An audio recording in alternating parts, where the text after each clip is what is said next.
တဘာဝတရားရဲ့နေရာမှာအရာအင်အားကြီးသူကအမြဲတမ်းအနိုင်ရလိရှိတယ်လို့သင်ထင်ပါသလားဒါပေမဲ့သားသမီးအတွက်ဆိုရင်တော့အားနိုင်တဲ့သူကလည်းတကယ်သူရဲကောင်းတစ်ယောက်ဖြစ်လာနိုင်ပါတယ်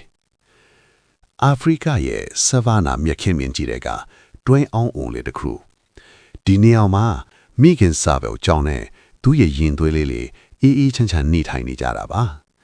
ဒါပေမဲ့မဖိတ်ခေါ်ပဲရောက်လာတဲ့ဧည့်သည်တစ်ယောက်ကတော့ကပ္ပအချောက်ရွတ်မရှိဆုံးတရဝါလို့နာမည်ကျော်တဲ့ပြားရည်ဖို့ပါပဲဒီပြားရည်ဖို့ကစာပဲကြောင်းရဲ့တွင်းထဲကိုအတင်းဝင်ရောက်ပြီးအပြစ်ကင်းတဲ့သားပေါက်လေးတစ်ကောင်ကိုဆွဲထုတ်သွားဖို့ကြိုးစားခဲ့ပါတယ်ဒါပေမဲ့သူတခုတော့မားသွားတယ်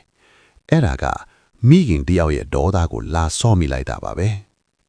သူ့ရဲ့ရင်သွေးကိုထိခိုက်တာမြင်လိုက်ရတဲ့မိခင်စာဘဲဟာနောက်တော့မသွားပဲပြားရည်ဖို့ကိုအတင်းခုခံတိုက်ခိုက်ပါတော့တယ်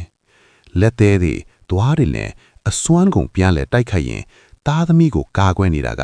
တကယ်ကိုရင်သက်ရှူမောစရာပါနောက်ဆုံးမှာတော့အနိုင်မခံအရှုံးမပေးတဲ့ပြားရည်ဖို့တောင်သားပေါက်လေးကိုလွတ်ပေးပြီးထွက်ပြေးသွားရပါတော့တယ်ဒါရင်ဘဲလားဆိုတော့မဟုတ်သေးပါဘူးတိုက်ကွဲကထွက်လာတဲ့ပြားရည်ဖို့ဟာလမ်းမှာမမျော်လင့်ပဲနောက်ထပ်ရန်သူတယောက်နဲ့ထပ်တိုးပါလေတော့အဲ့ဒါကတော့ကမ္ဘာအမြန်ဆုံးသားရဲဖြစ်တဲ့ချီတာတကောင်ပါချီတာကပြားရည်ဖို့ကိုအစအဖြစ်တပ်ဖြတ်ဖို့ကြိုးစားပေမဲ့ပြားရည်ဖို့ရဲ့အကြောက်အလန့်မရှိဘူးကအန်အောစရာပါပဲသူ့ထက်အစပေါင်းများစွာကြီးမားတဲ့ချီတာကိုပြန်လဲဟင်းဟော့ကီခေါင်းချင်းဆိုင်တိုက်ခိုက်ခဲ့ပါတယ်အပြင်းအထန်ခုခံတိုက်ခိုက်မှုတွေကြောင့်နောက်ဆုံးမှာတော့ချီတာတောင်လက်လျှော်ပြီးထွက်သွားခဲ့ရပါတယ်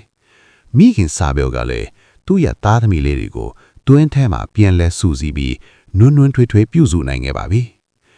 တဘာဝတရားမှာအင်အားကြီးသူတိုင်းကအမြဲတမ်းအနိုင်မရပါဘူးတခါတရံမှာတော့ကိုမျက်နှိုးရတဲ့အရာကိုကာကွယ်ခြင်းနဲ့စိတ်ဓာတ်ကသာအင်အားကြီးဆုံးလက္ခဏာတစ်ခုထက်လာတတ်ပါတယ်